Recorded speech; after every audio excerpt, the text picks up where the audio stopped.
Good morning out there. If you're in there out there, we're in here out here. Morning, Mark. Vivi's standing over there. We had a long walk this morning. Wow.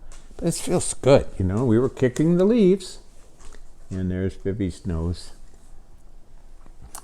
Special care to Jen and Mariana and Ben. Yeah. So welcome to the Sentimentalist. Thursday. Election's over almost, except in Georgia. I hope you're happy as we are with almost all the outcomes, most of the outcomes. Gosh, we care about those people who work so hard for people. And whatever the truth is, at least they tell it. At least they don't make up stuff. And anyway, let's not go there, you know. It's done, and Julie's moving my wire and getting her knitting going. Vivi and I were groomed. Weren't we, Viv? Huh? You want to come up here? You're usually up here and saying hello to everybody. Yeah, here she comes. Yeah, come on up. Say hi to everybody. Yeah, hi, sweetie. What's the girl? Come on, hop up. Hop up and say good morning. You got some things in your eyes here this morning. We gotta get those out of there. She likes to eat these things, though. Oh boy, that's candy. Oh my goodness, that's candy. Yeah.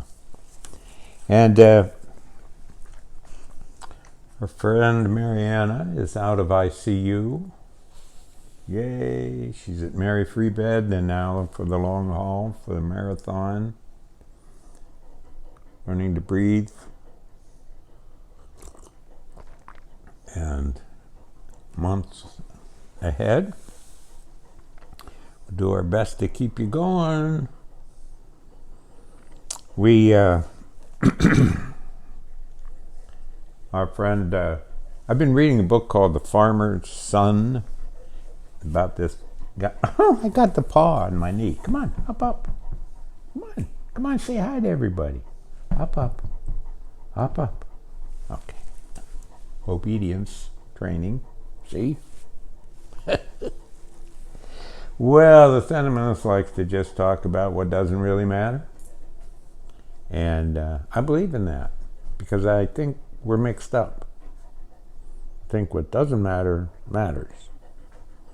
And what matters,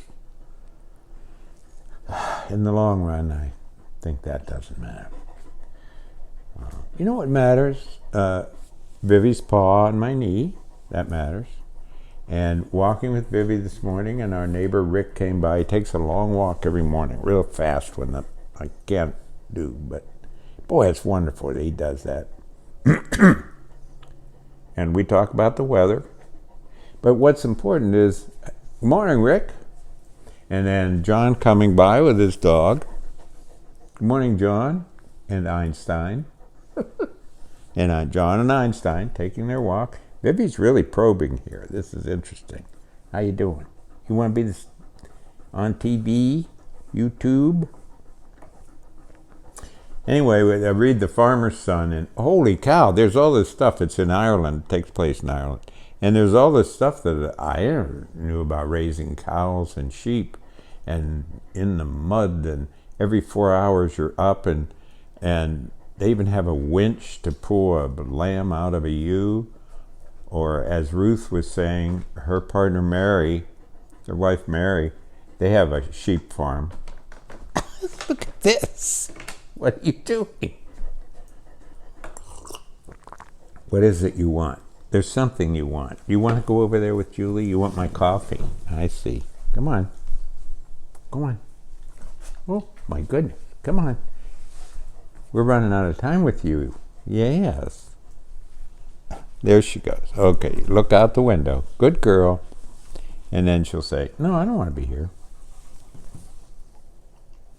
And Ruth and Mary have a sheep farm. And I love this. I was telling her about reading this book, telling Ruth, and she was here with her mate, her just stunningly moving, complicated, easy to understand and be moved, but very complex poems.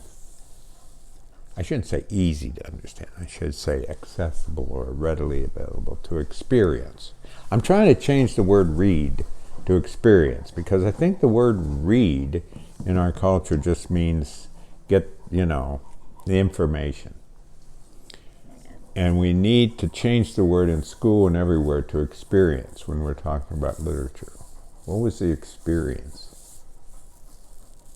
After all, that's what you say when you go to the amusement park. What was it like? So anyway, I was telling Ruth about the experience of reading this book, and she said, "Oh yeah." And I said, "Do you reach up and pull the lamb out?" And she said, "Well, no, my hands are too big." She said, "But Mary's hands are smaller, so Mary does that."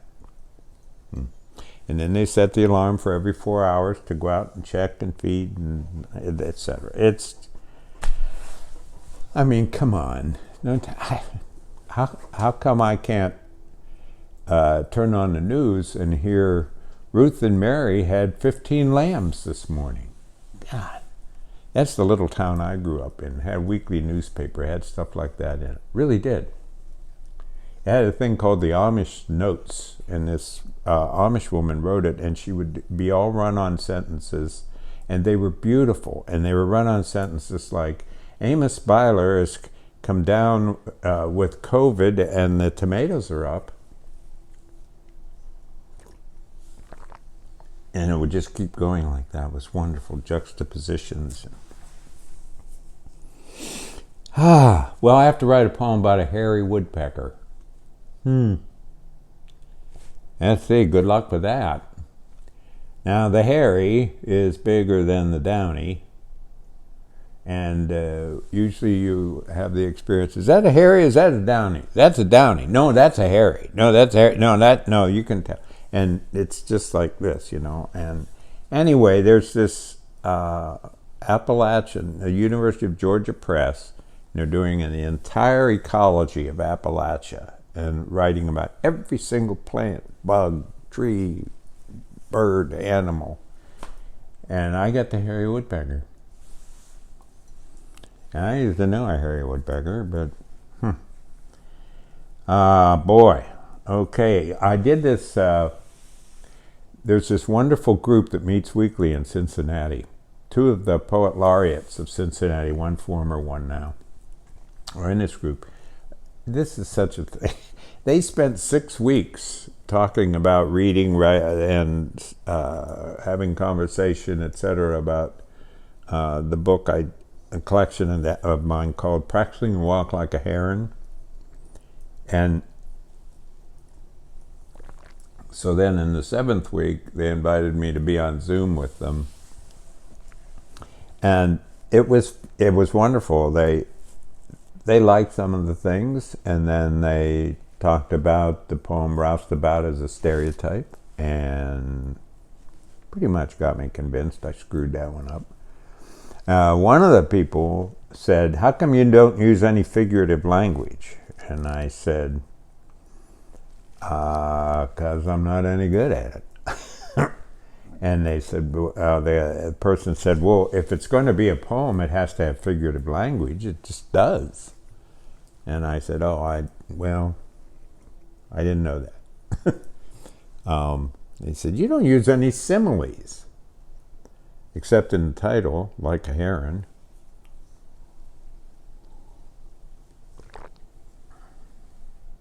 I'm not good at that like thing. If I put my hand like that, I'd say my hand looks like a bird. That's terrible. Of course it does. Similes should make you see it in a new way. Anyway, and then another person was very concerned. He said, "Your poems, there's nothing dramatic at all about your poems. Nothing. The endings there's nothing at the end. Nothing." And I thought, yeah, I guess that's right. Nothing much going on there. Nothing much going on here. But I sure like looking over there. Julie's knitting. Vivian's got her head on a pillow. She's content now. Aren't you, sweetheart? Yeah, yeah. And so anyway, did you turn your clock back? Vivi didn't. So she's on the other time. And so she wants to eat when it's an hour wrong. And she wants to go out when it's an hour wrong. See, I said that Pittsburgh again. An hour.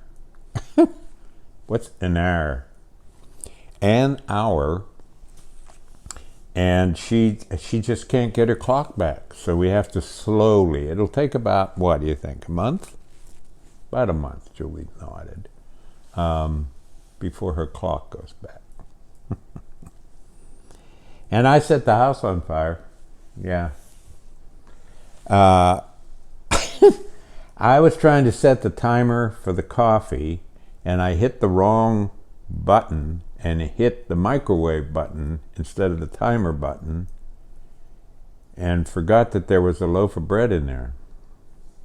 And I was in another room, and I came out into smoke.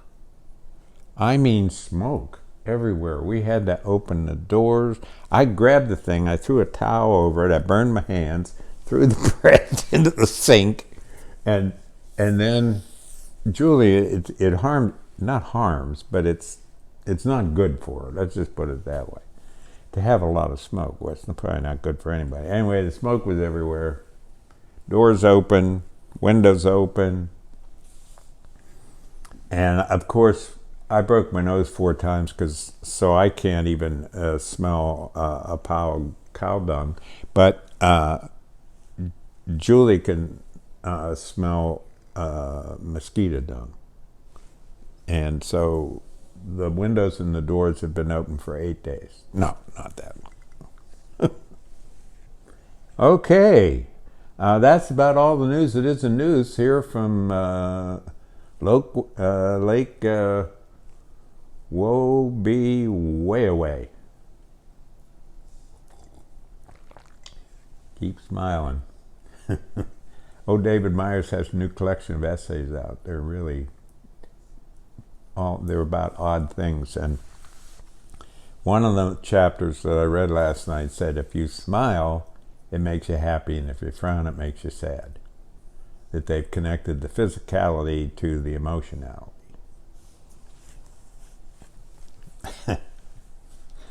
And, okay. Well, it's fall. Where is it? I don't know. It's November, and it's still walk in a sweatshirt or something. So we're going to rake the leaves with the gods. Raking leaves with the gods. For a month, there has been no rain. Scattered over the pea-stone paths that lead us through the shade of our gardens, beech and birch, oak, ash, and even larch leaves lie, their ends dry and curling toward their veins. I rake and make believe I am a Zen, traveled monk, smoothing the surface, quieting the loss into a calm within a heart's usual storm. The tines slow scrape, assuming silence among the stones. In the branches birds sing. The heat is my master saying, slow, slow, move to the edge. The lack of rain says, patience. The gods say, what is there to do? This, I say. And, they say, and this. They stand their rakes against a tree, gather in the Adirondack chairs along the narrowing stream. But there is also this, I say, nodding toward the water. Take care. Be kind. Try to be cheerful. Election's over unless you live in Atlanta. And I can't imagine you're watching if you live in Atlanta.